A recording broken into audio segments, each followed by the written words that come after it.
Warning, this episode contains adult language, mature situations, classic thief antics, unique artwork, cool heists, manga news, and Lupin III. Remember to like, share, and subscribe. Listener and viewer discretion is advised.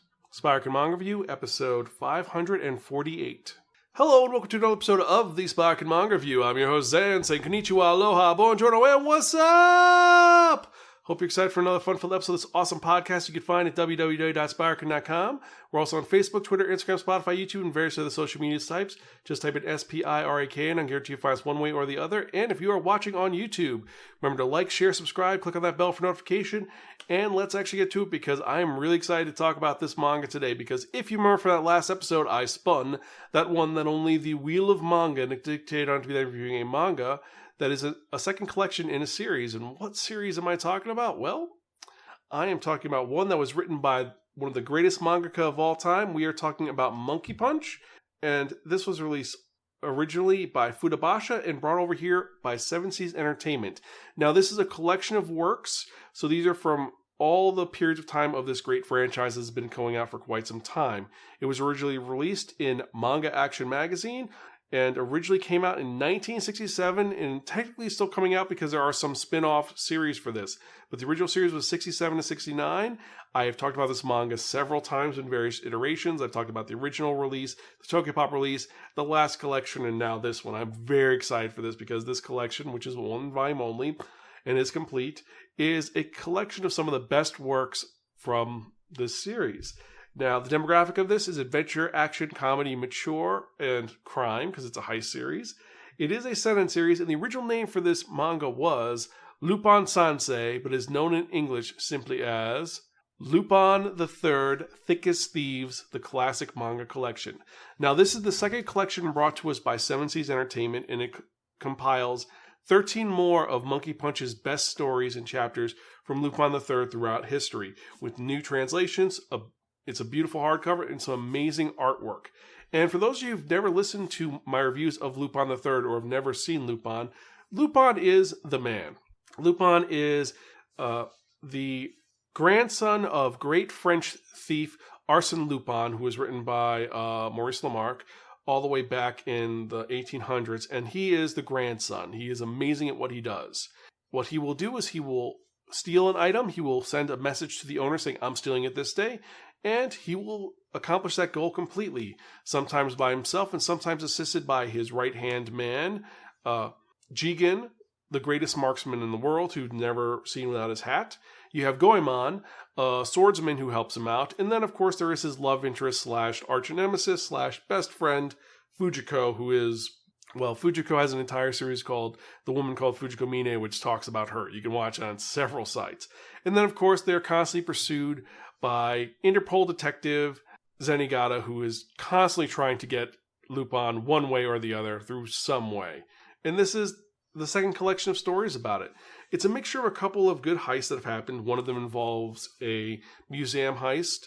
One involves a island that technically belongs to nobody, but is actually the ancestral home of Lupin's family.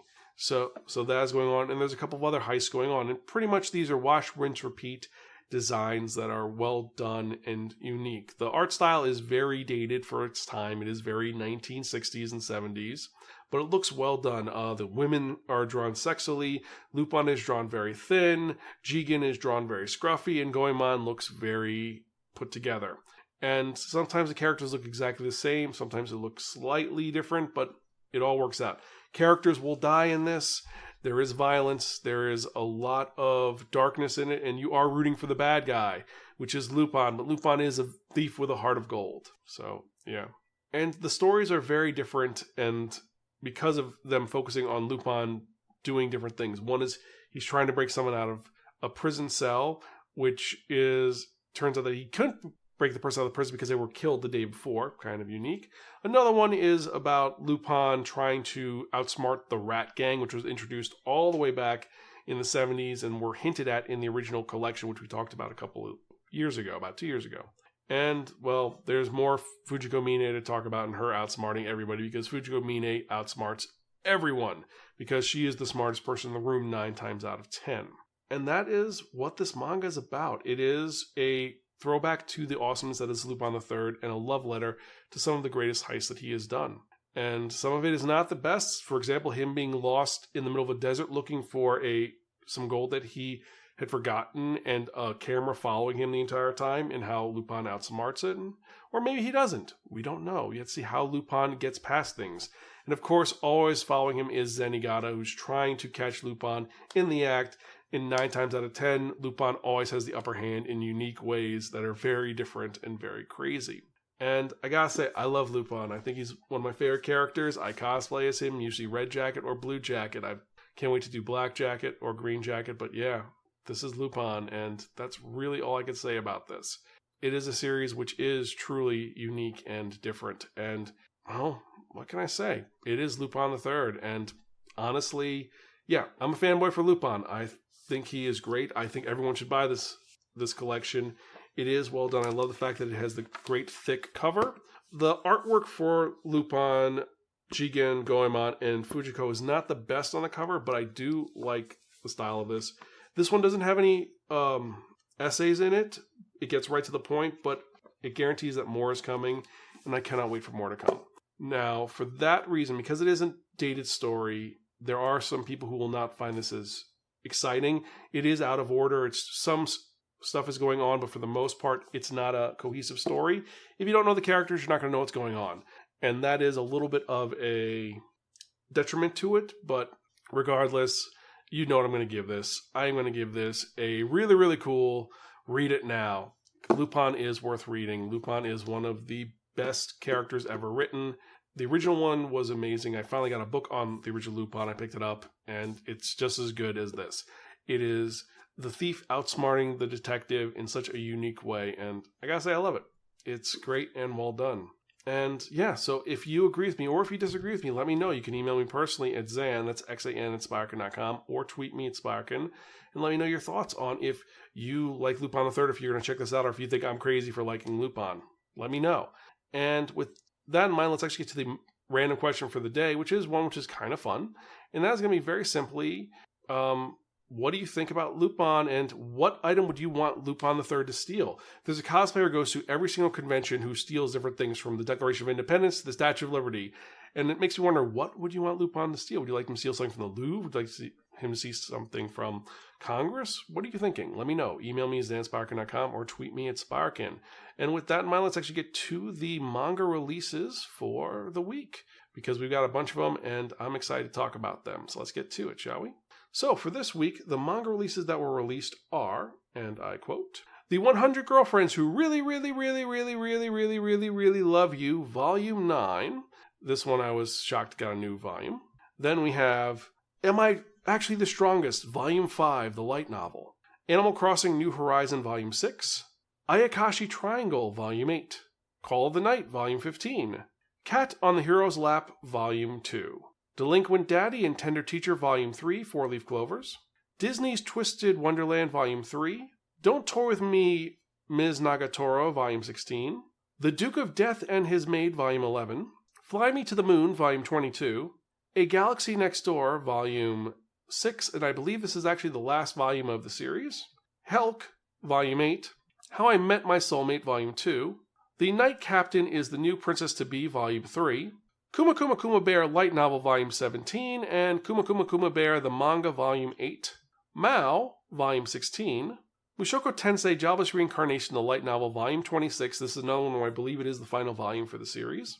No Longer Allowed in Another World Volume 5. Number Call. One Piece Volume 105. One Piece Ace's Story, the Manga Volume 1. One Piece Shugeki no Sanji. So we got 3 One Piece because it is One Piece month, and if you go to Barnes & Noble's, they're actually celebrating One Piece, which is pretty cool. Then we have The Poetry of Ron, Volume 2, Sheep Princess in Wolf's Clothes, Volume 2, The Strongest Sage with the Weakest Crest, Volume 17, Who Wants to Marry a Billionaire, Volume 7, Wisteria, Wand and Sword, Volume 7, Yakuza Lover, Volume 12, Yakuza Reincarnation, Volume 9, and then last and certainly not least, we have Love, Yes, No, or Maybe, the light novel, Volume 2, Center of the World. Which of these are you most excited about? Let me know. Email me, xanspiraken.com, or tweet me at Spiraken, or which are the ones that you are least excited about. For me personally, my top 5 for the week are going to be, surprisingly, The Duke of Death and His Maid, Volume 11, Fly Me to the Moon, Volume 22, and then the 3 One Pieces because they're all very different.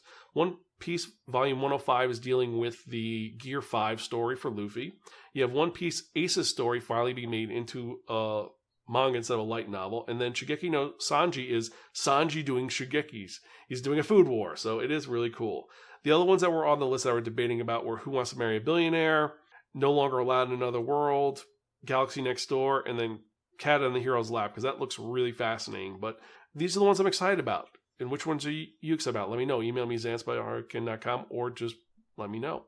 And before we go any further, I'd like to say thank you so much for checking out this podcast. I appreciate each and every one of you. Every email I get, every comment I get, it gives me more motivation to keep doing this podcast. I love doing this. I want to keep going till I'm an old man with thick glasses and, well, reading very thick manga.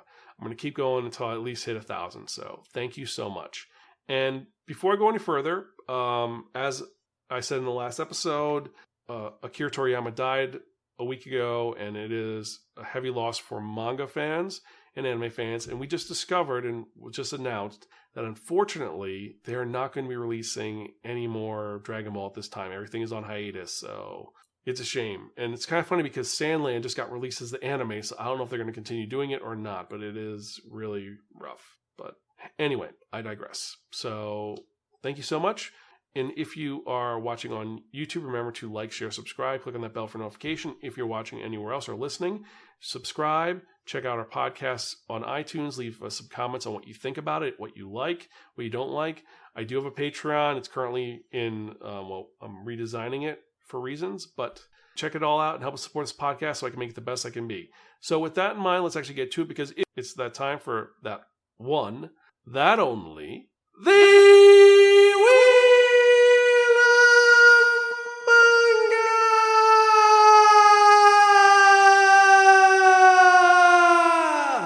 Yes, friends, the Wheel of Manga, accept no substitute. Now, what is the Wheel of Manga? The Wheel of Manga is a Wheel of Fortune with 10 slots on it. And what I've done is I've assigned a manga title to each of the 10 slots. So what we're going to do is we're going to spin the wheel.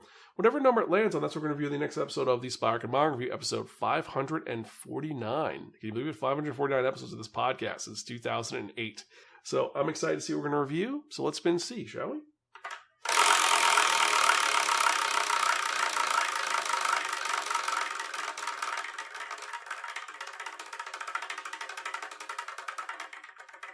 Number 4, Mission Yozakura Family. This one I'm hearing a lot of buzz about, and this one's actually getting an anime adaptation for spring 2024. It's another marriage manga, but this one apparently is about high school students and spies. It's like connected to Spy Family a little bit. Is it going to be good? Is it going to be bad? We're going to find out, but I digress. As usual, I am your host, Zan. I am Gonzville. Catch you guys next time, and keep reading manga. See you later.